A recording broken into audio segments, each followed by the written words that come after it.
Alors, dans la sortie de Jeune Afrique, une partie qui m'intrigue un peu, on parle de Ferdinand Ngongo comme un soutien au ministre des Sports et de l'Éducation physique dans cette affaire, qui serait même la personne qui a managé la signature de contrat de Marc Brice.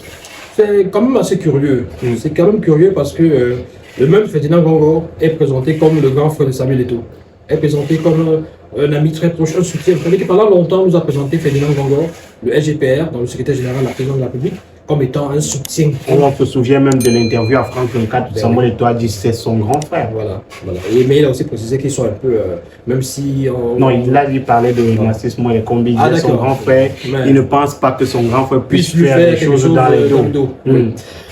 Mais il faut quand même... J'avais tenu à dire sur ce plateau que il fallait distinguer le grand frère du secrétaire général de la présidence. C'est-à-dire que, en réalité, le secrétaire général de la présidence, donc Ngongo, lorsqu'il a sa casquette de SGPR, il suit les instructions de son patron, le chef d'État, donc le président Paul Biya.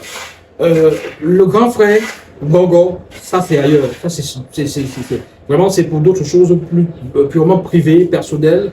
Mais lorsqu'il doit servir sa nation et suivre les instructions qu'il suit, c'est celle du président. Donc, on peut supposer que quand M. Ferdinand Ngongo parle, il parle au nom du président de la République. Maintenant, libre à ceux qui doutent des hautes instructions, libre à ceux qui fantasment sur des affabulations par rapport à cette affaire de hautes instructions, de le penser.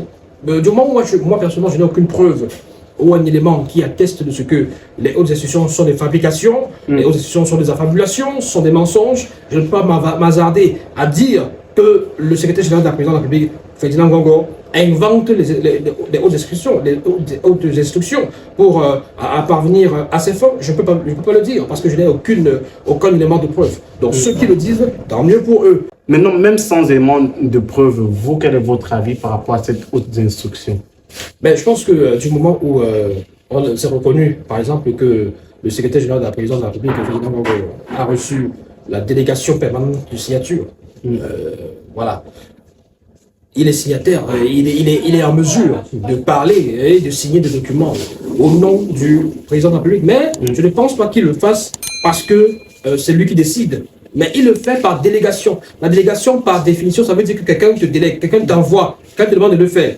Donc, ça veut dire que la personne peut ne pas être sur place, peut ne pas être au palais au moment où ça se passe, et t'appelle, te demande de valider, de signer. Et puis tu signes. Puis tu te demandes parce que je ne suis pas au pays, parce que voilà, je me suis déplacé pour des raisons peut-être personnelles, tout ça, familiales.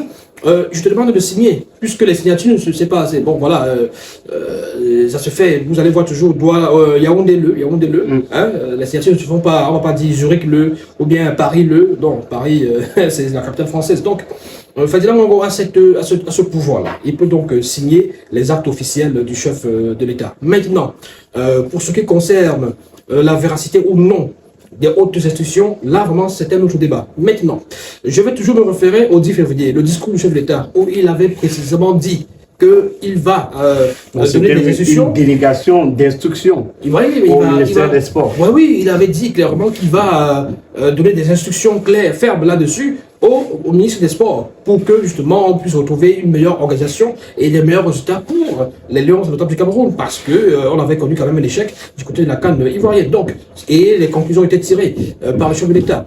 Donc à ce niveau, on se dit, Ferdinand Ngongo, est-ce que les accusations envers lui qui visent à dire que il veut régler ses affaires, il veut régler ses problèmes, et qu'il y a des doutes sur les hautes instructions par rapport à lui, et qu'il est subitement devenu un soutien de Moelle Kombi. C'est-à-dire que dans cette lutte, par le passé, on s'est quand même rendu compte que en 2022, lorsque Samuel Eto'o avait remporté la bataille, entre guillemets, pour la nomination de Rigobert-Song, c'est toujours le SGPR qui avait annoncé la nomination de Rigobert-Song.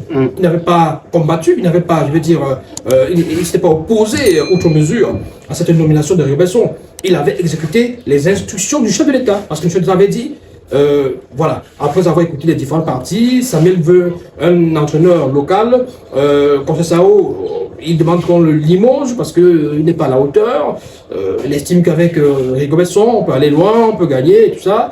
Bon, je préfère faire confiance à Samuel. Alors, Ferdinand, Narcisse, veillez à ce que, veillez à ce que Rigobert soit nommé selon les convenances, selon les exigences du Samuel Office. Et là donc, le SGPA a sorti cette note qui annonçait la nomination comme entraîneur de Rigobert à la place en remplacement de Conceição. Et il avait demandé justement au ministre des Sports de prendre attache avec les services compétents pour que ça puisse être le cas. Donc, il y a cette affaire-là. Pour noyer les affaires, on crée des affaires dans l'affaire, des affaires dans l'affaire, des affaires dans l'affaire, des affaires dans les affaires, des affaires, des affaires. Donc, toujours comme ça. Pour parler de football et des hautes institutions de l'État, on commence à inventer des choses, les doutes sur les hautes institutions. Mais c'est pas aujourd'hui, c'est pas dans le football. Oui, non, c'est beaucoup. Même en politique. Oui, mais c'est beaucoup plus aussi dans le football parce que puisque le football charrie beaucoup de passion, qui salisse beaucoup de passion, les gens se retrouvent à dire, même au niveau de la FECAFOOT, il faut quand même dire que l'un des arguments avancés par beaucoup de soutien du Samuel Office, c'est de se dire que, est-ce que vous êtes même sûr que ces hautes instructions-là sont vraies? Parce que on sait que beaucoup de choses sont faites grâce aux hautes instructions. Que ce soit en 2022, on sait que c'était parce que on avait dit les hautes instructions. Voilà, pour départager, pour arbitrer le conflit entre Money Combi et Samuel Office, on sait que c'était des affaires de haute instruction qui demandaient de nommer Rigobert. Donc, maintenant, on vous dit, est-ce que c'est vrai, est-ce que c'est pas vrai? Est-ce que c'est vrai que le président a même demandé qu'on nomme Marc Brice? C'est-à-dire que déjà au début de cette affaire, est-ce que le président a même validé vrai cette affaire de Marc Brice? Aujourd'hui, qu'est-ce qui se passe? On se rend quand même compte que Marc Brice est là. C'est-à-dire que malgré tout ce qu'on dit, malgré le fait qu'on dit que le président n'est plus d'accord avec X, il est d'accord avec Y, il a demandé à tel de faire ceci, à tel de ne pas faire cela.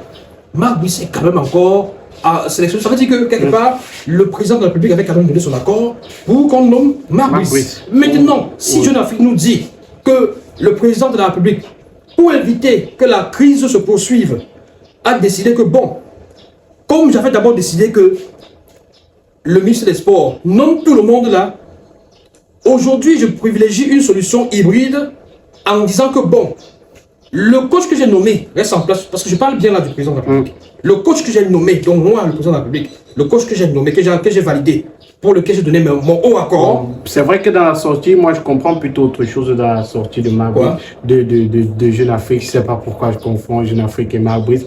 J'ai plutôt l'impression que le président de la République a regardé cette bataille à distance et il dit ok, toi on t'a déjà donné ta part, laisse l'autre prendre. Non, ça ne vient pas de nulle part. C'est-à-dire que donner qui a donné? En qui? Puisque le ministère s'est appuyé et le SGPR, ils se sont appuyés sur les hautes instructions, les hauts accords du chef de l'État. C'est-à-dire que dans leur acte de nomination, ils ont estimé que ça venait du chef de l'État. Donc, à un moment donné... Dans la sortie, quand même, ils disent le ministère s'y était toutefois opposé. Il parle de la nomination opposé, hein? Au poste... Bon, on va lire... ils parlent là des entraîneurs adjoints. Ils disent le ministère s'y était toutefois opposé au point que Paul Biya a finalement décidé d'intervenir.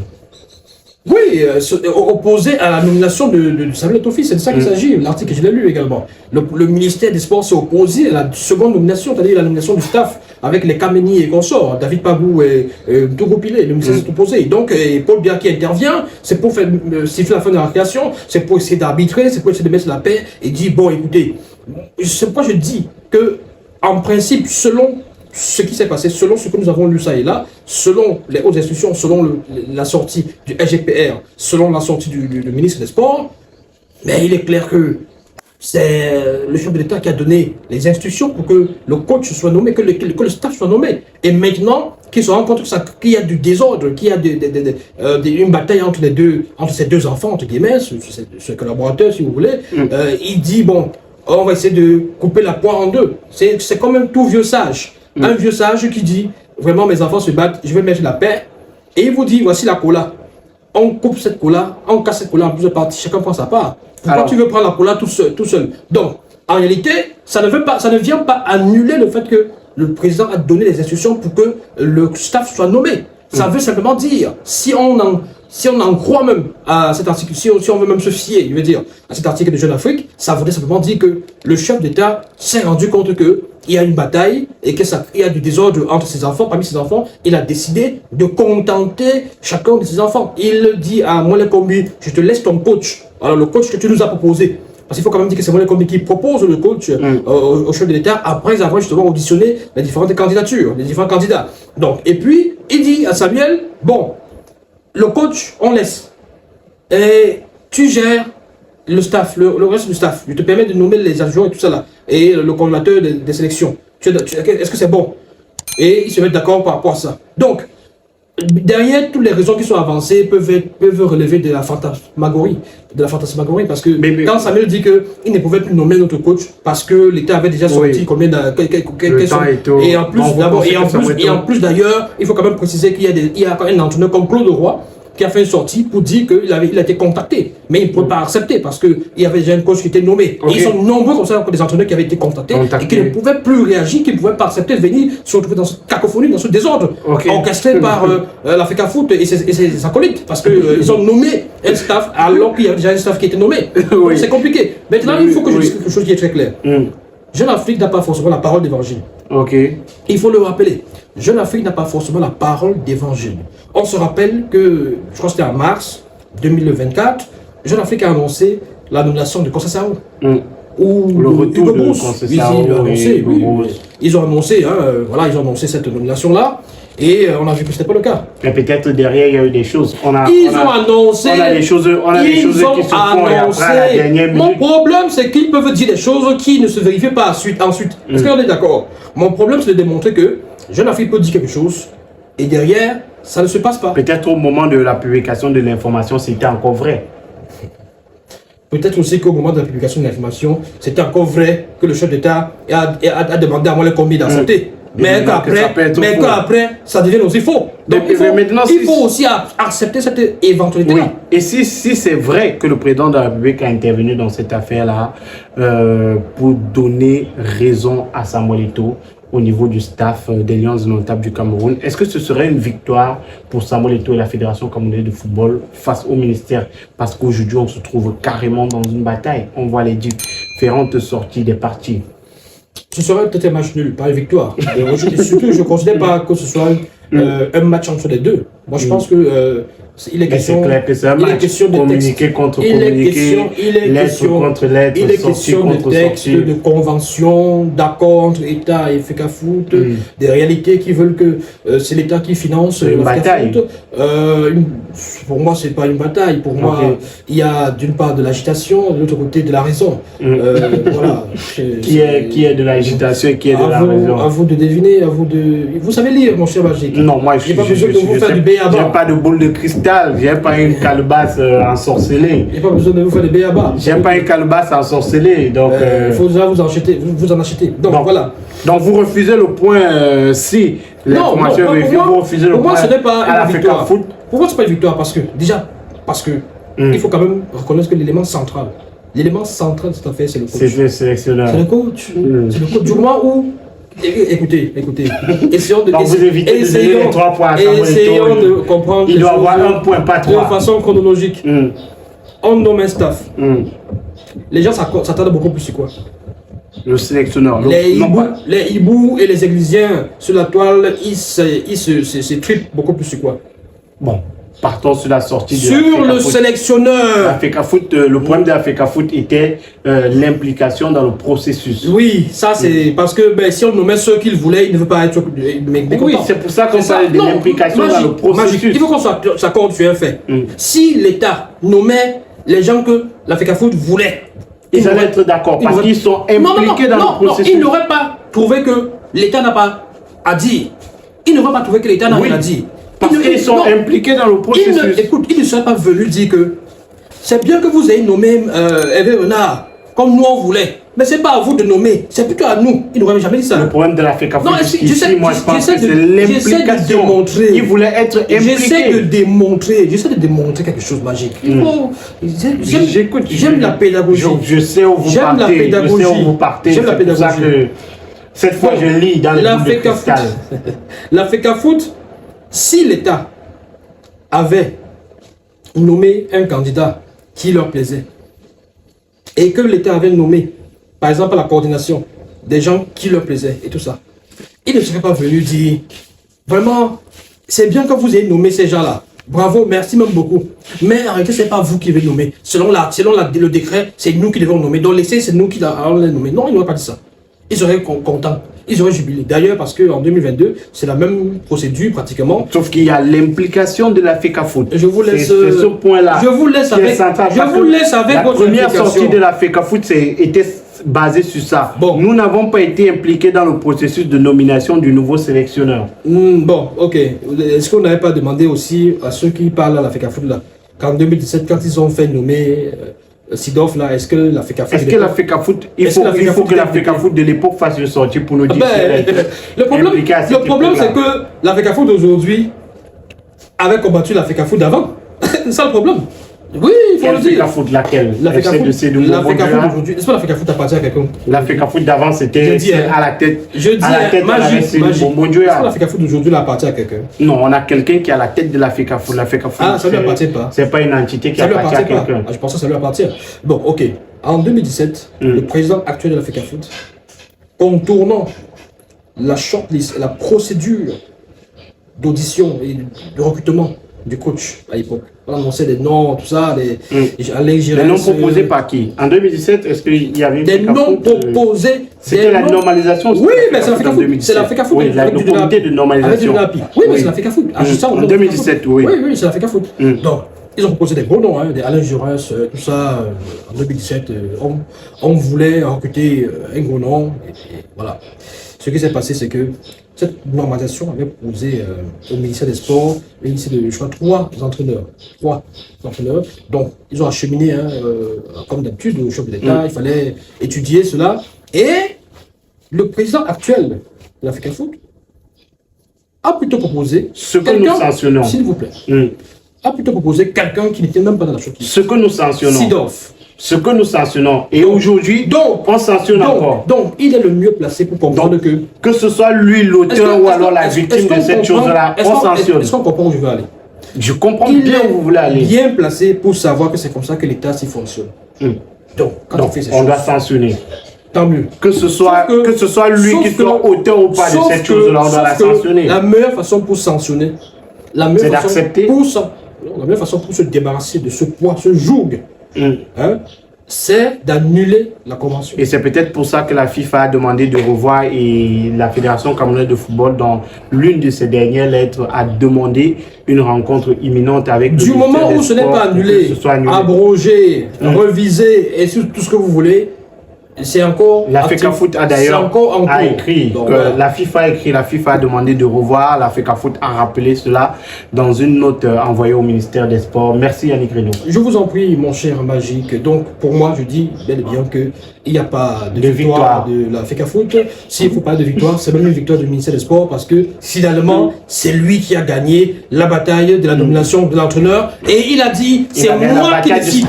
Il a dit c'est moi qui décide. Qui a dit c'est moi qui décide? Le coach, l'entraîneur, il est allé sur le terrain. On n'a pas. Il est allé sur le sanctuaire de la FECAFOOT. Non, on n'a pas. À Tinga, il est allé à l'église. Il va aller jusqu'à l'église, profaner l'église en disant à l'archevêque de l'église, je ne sais pas si c'est le vicaire. Non, mais nous sommes d'accord. Jusqu'à lui dire, c'est moi qui décide. Ça dépend. S'il parle de sa liste, nous sommes d'accord que ce soit lui qui décide. Il a dit, c'est moi qui décide. Oui, il parlait de sa liste. Ce n'est pas la liste. Il a dit, on va gagner, on va travailler ensemble. Oui. Écoute, il dit, on va travailler ensemble. Je parle un peu comme lui. De façon constructive. Non, on va travailler ensemble. On va travailler ensemble de façon constructive.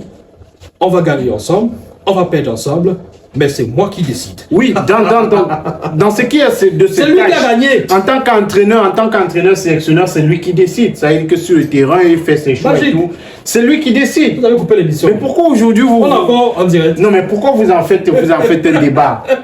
S'il est dans son... On lui donne son rôle, on lui donne ses textes, c'est lui qui décide dans ses tâches. Non, on lui donne ses... Pourquoi vous en faites... Mais pourquoi est-ce que ma réponse devient subite? C'est que je suis surpris.